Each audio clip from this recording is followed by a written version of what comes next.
श्री परमात्मने नमः। अथ पंचदशोऽध्यायः। श्लोक 14 से 16। अहं वैश्वानरो भूत्वा प्राणिनां देहमाश्रितः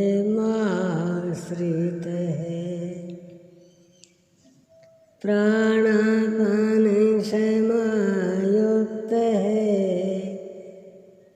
पचाम्यन्नं चतुर्विधम्। मैं ही प्राणियों के शरीर में अग्नि रूप से स्थित होकर प्राण और अपान से युक्त हुआ 4 प्रकार से अन्न को पचाता हूँ। अध्याय 4 में स्वयं योगेश्वर श्री कृष्ण ने इंद्रियाग्नि, संयमाग्नि, योगाग्नि, प्राण अपानाग्नि, ब्रह्माग्नि इत्यादि 13-14 अग्नियों का उल्लेख किया है, जिनमें सबका परिणाम ज्ञान है। ज्ञान ही अग्नि है। श्री कृष्ण कहते हैं ऐसा अग्नि स्वरूप होकर प्राण और अपान से युक्त 4 विधियों से, अर्थात जब सदैव श्वास प्रश्वास से होता है, उनकी 4 विधियाँ वैखरी, मध्यमा, पश्यन्ति और परा हैं। इन 4 विधियों से तैयार होने वाले अन्न को मैं ही पचाता हूँ। श्री कृष्ण के अनुसार ब्रह्म ही एकमात्र अन्न है, जिससे आत्मा पूर्ण तृप्त हो जाता है, फिर कभी अतृप्त नहीं होता। शरीर के पोषक प्रचलित अन्नों को योगेश्वर ने आहार की संज्ञा दी है, अर्थात युक्ताहार। वास्तविक अन्न परमात्मा है। वैखरी, मध्यमा, पश्यन्ति और परा की 4 विधियों से निकलकर ही वह अन्न परिपक्व होता है। इसी को अनेक महापुरुषों ने नाम, रूप, लीला और धाम कहा है। पहले नाम का जप होता है, क्रमशः हृदय देश में इष्ट का स्वरूप प्रकट होने लगता है। तत्पश्चात उसकी लीला का बोध होने लगता है कि वह ईश्वर किस प्रकार कण कण में व्याप्त है, किस प्रकार वह सर्वत्र कार्य करता है।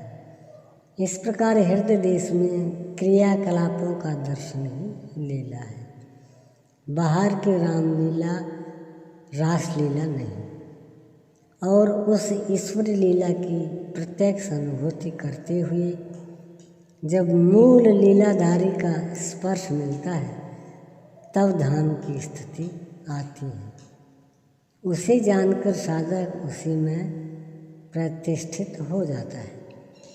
उसमें प्रतिष्ठित होना और परावाणी की परिपक्वावस्था में परब्रह्म का स्पर्श कर उसमें स्थिति होना, दोनों साथ साथ होता है।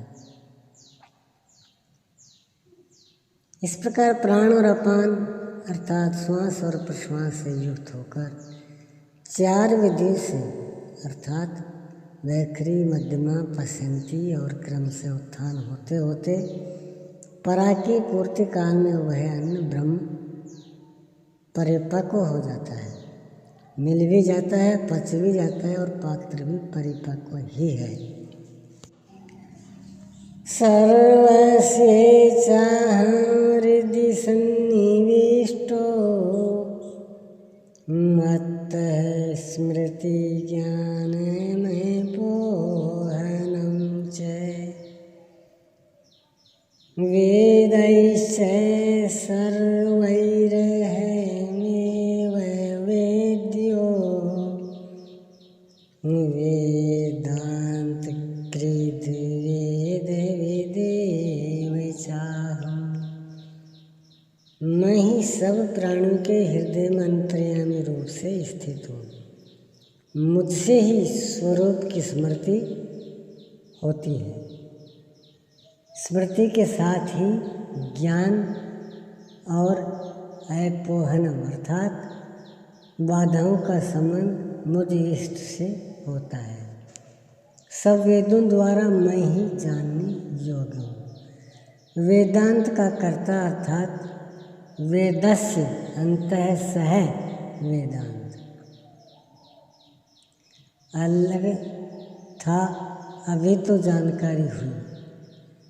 जब जानते ही उसी स्वरूप में प्रतिष्ठित हो गया तो कौन किसको जाने।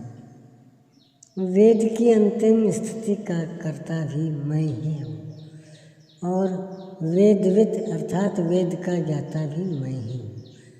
अध्याय के आरंभ में उन्होंने कहा कि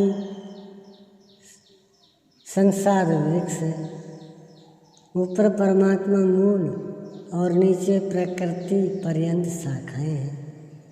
जो इसे मूल से प्रकृति का विभाजन करके जानता है, मूल से जानता है, वह वेदविद है। यहाँ कहते हैं कि मैं वेदविद हूँ। उसे जो जानता है, श्री कृष्ण ने अपने को उसकी तुलना में खड़ा किया कि वह वेदविद है। मैं वेदविद हूँ। श्री कृष्ण भी एक तत्वज्ञ महापुरुष, योगियों के भी परम योगी थे। यहाँ यह प्रश्न पूरा हुआ। अब बताते हैं कि संसार में पुरुष का स्वरूप दो प्रकार का है। द्वाविमौ पुरुषौ लोके सरश्चाक्षरे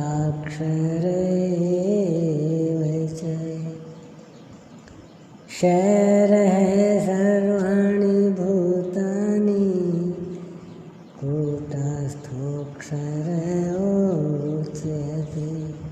अर्जुन, इस शरीर में क्षय होने वाले, परिवर्तनशील और अक्षय अपरिवर्तनशील ऐसे दो प्रकार के पुरुष हैं।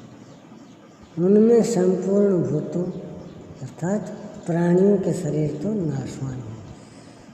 क्षर पुरुष है, आज हैं तो कल नहीं रह जाएंगे। और दूसरा कूटस्थ पुरुष अविनाशी कहा जाता है। साधना के द्वारा मन सहित इंद्रियों का निरोध अथवा जिसकी इंद्रिय समूह कूटस्थ है, वही अक्षर कहलाता है।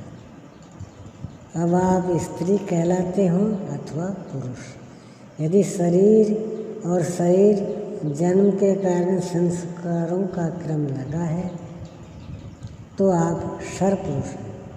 और जब मन सहित इंद्रियां कूटस्थ हो जाती हैं तब वही अक्षर पुरुष कहलाता है। किंतु यह भी पुरुष की अवस्था विशेष ही है। इन दोनों से भी परे एक अन्य पुरुष भी है। ओम श्री सद्गुरुदेव भगवान की जय।